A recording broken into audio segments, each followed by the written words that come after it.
How we doing, boys? Today we're going to be breaking down UFC Fight Night Tybura versus Spivac 2.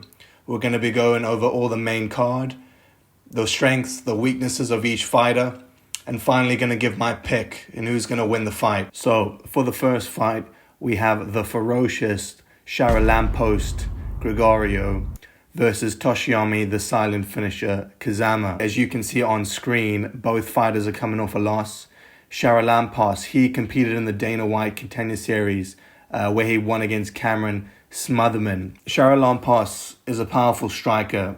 He's particularly known for his heavy leg kicks that can seriously wear down his opponents. He's also got solid grappling skills, making him a threat both on the feet and on the ground. Although he's coming off a loss in his UFC debut, as I mentioned, in that fight he struggled to find his rhythm on the feet. However, I still believe he's a solid prospect with the potential to bounce back. Now, Toshiomi Kazama, he's a strong grappler. He's not afraid to let his hands go when he's standing though. His takedown defense could obviously use some work, but offensively, his takedowns are good.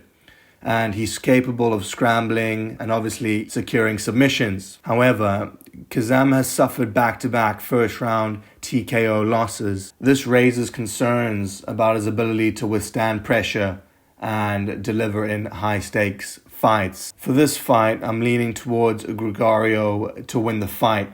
I just think his ability to strike effectively with powerful leg kicks and his overall solid skill set give him the edge. Kazama's recent struggles and his ability to get his grappling going in the UFC make me less confident in his chances. But Grigoriou needs to avoid the ground game and he needs to keep the fight standing to win.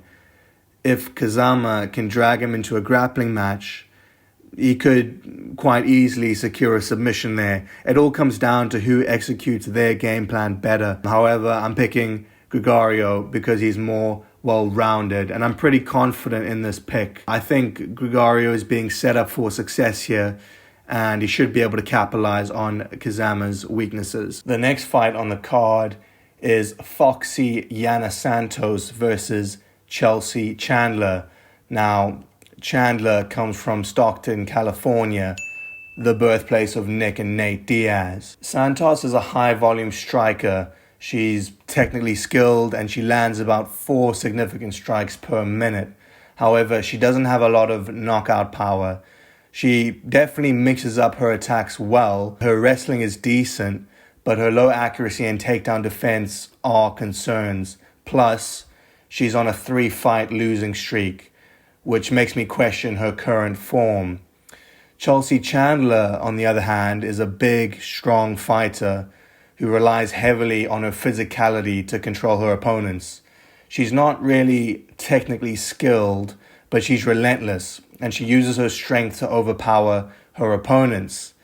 My prediction for how the bout will go is that Santos is definitely the more technical fighter, but Chandler's size could give her the edge, especially if she can impose her physicality on Santos. Not to be forgotten, Chandler once turned her back and ran from an opponent. This is a huge red flag. Those things down. Oh! She hits.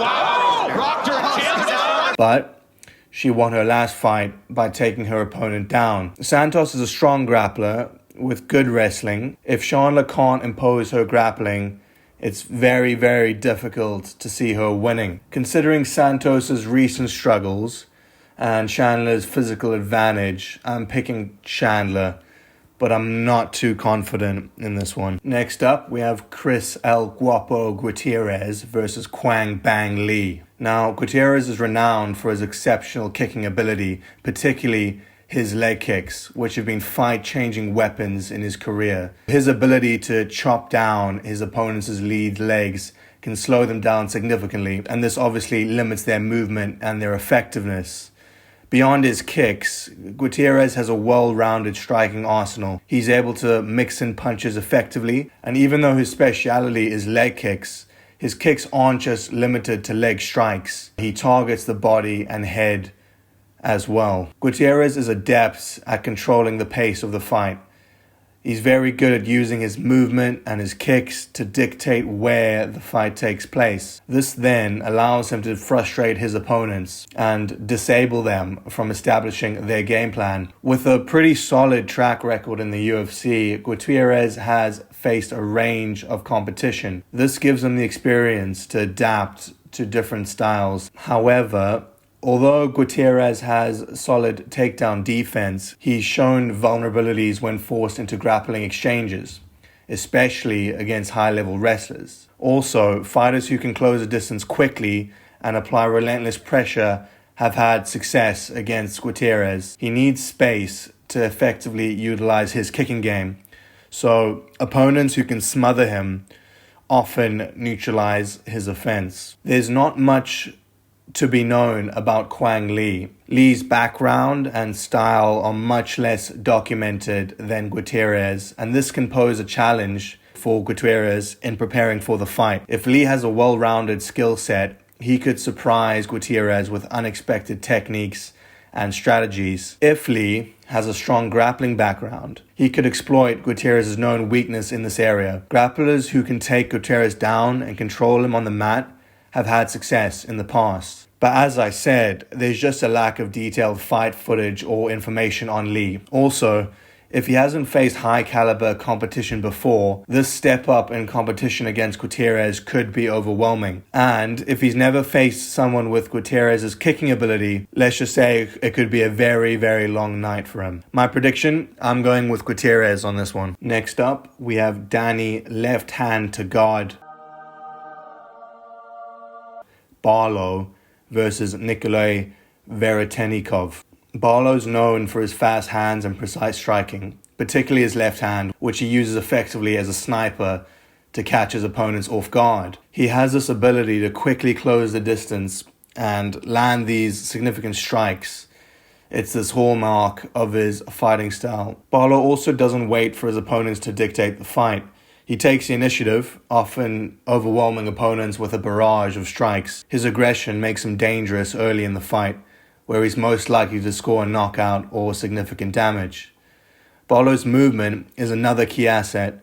He's light on his feet, constantly moving, which not only helps him avoid strikes, but also sets up his own offensive attacks. However, Barlow's aggressive style sometimes leaves him open to counters. While he's focused on attacking, he can be hit by opponents who time their counters well. There's also the point that if the fight drags into the later rounds, Barlow's fast pace might lead to fatigue, particularly leaving him vulnerable to a comeback from a more conservative, endurance-focused fighter. Now, Nikolay Veretennikov fights at a slower, more deliberate pace. He's patient, waiting for openings and capitalizing on them when they appear. This composure can frustrate more aggressive fighters who may overcommit and make mistakes. And unlike Barlow, Veretennikov's slower pace allows him to maintain a solid defense posture.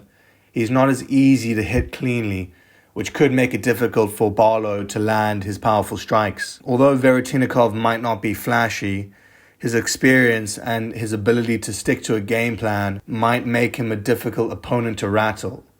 He doesn't engage in unnecessary risks, and he focuses on winning rounds methodically. Yet, he sort of has this lack of flash. While his patience and methodical approach can be strengths, they can also make him seem less effective in the eyes of the judges. If Barlow is more active, even if not landing cleanly, he could steal rounds based on aggression. Veretennikov's slower pace could also be a disadvantage against a fighter as fast as Barlow. If he's unable to keep up with Barlow's speed, he might struggle to land effective counters or keep the fight at the preferred pace. This fight between Barlow and Veretennikov is a classic clash of styles, aggression and speed versus patience and defense. Barlow's ability to dictate the pace and land significant strikes early could overwhelm Veretennikov. If Veretennikov can weather the storm and he can drag the fight into the later rounds, his composure and methodical approach could lead to a decision victory. I think the outcome basically hinges on whether Barlow can maintain his early intensity or if Veretennikov can neutralize it and take control as the fight progresses. But all in all, I'm siding with Barlow on knockout. It's what I want to see. It's the most exciting end to the fight. However, I'm not confident on that at all, and I think this could go either way. Out of interest, the bookies have Barlow at a slight favorite. For the co-main event, we have Chepe Machine Gun Mariscal versus Damon the Leech Jackson. Now, Damon Jackson has veteran experience, good wrestling, cardio, and output. He's a strong grappler who really excels at controlling fights on the ground. His striking has improved, but he doesn't have much knockout power. Jackson's relentless with his takedowns, which makes him a tough opponent in grappling exchanges. However, he has a fragile chin, which has been exposed in previous fights. On the other hand, Chepe Mariscal is a well-rounded fighter, and he has a strong background in both Brazilian Jiu-Jitsu, kickboxing, and collegiate wrestling. He's aggressive, and he's willing to engage in striking exchanges, and his grappling is obviously solid too. Mariscal is tough, and he's hard to break, both mentally and physically. He's a fighter who's known for his toughness and his ability to push the pace from the opening bell to the final round. For my prediction, I'm leaning towards Mariscal because of his well-rounded skills and his relentless pressure. But I wouldn't count out Jackson's grappling, which could make this a very close fight. Mariscal's relentless pressure and his durability are likely to exploit a weak Jackson chin, and I think this will lead to the win. I'd say I'm moderately confident in this pick, but I'm still somewhat cautious. As I said, Jackson's grappling could disrupt Mariscal's game plan, making this a very, very tight fight. And finally, we have the main event. Marcin Tybura versus Serghei the Polar Bear Spivac. Now, the background, for those who don't know, is that this is a rematch of their 2020 fight where Tybura won the bout. However, since then, both fighters have evolved significantly. Tybura is a seasoned heavyweight with excellent cardio who grinds out wins with his mix of adequate striking and his solid grappling. He relies on body locks, trips, and cage control rather than clean takedowns, which makes him a consistent threat on the ground. Tybura, in the past, has shown great resilience and strong takedown defense, but he's occasionally vulnerable to heavy hitters, as we saw with his fight against Tom Aspinall. Serghei, on the other hand, is a younger heavyweight with decent grappling and ground and pound skills. He's got capable striking, which often, to be fair, goes underrated, but his biggest issue is maintaining control, as he often allows his opponents to stand up after takedowns. Spivac's recent loss showed some of his limitations, especially against higher-level competition. He has questionable cardio, and we saw this in his fight against Alexei Oleinik and his disappointing performance against Cyril Gane. Tybura is the underdog again, as he was in their first fight, but once again, I'm picking Tybura here because of his experience and his strong takedown defense. I think this is going to neutralize Spivac's grappling. While Spivac has potential, Tybura's ability to grind out victories makes him a safer choice. Spivac could change the outcome, but I think only if his wrestling has notably improved. I'm moderately confident in this pick, but I'd be cautious given the unpredictability of heavyweight fights and the fact that Tybura is getting older. So don't put the house on it. I hope you guys enjoyed this breakdown. Tell me in the comments if you agree, if you disagree. Who are you picking for this fight night? If you enjoyed this content, please like and subscribe, and I'll be motivated to make more.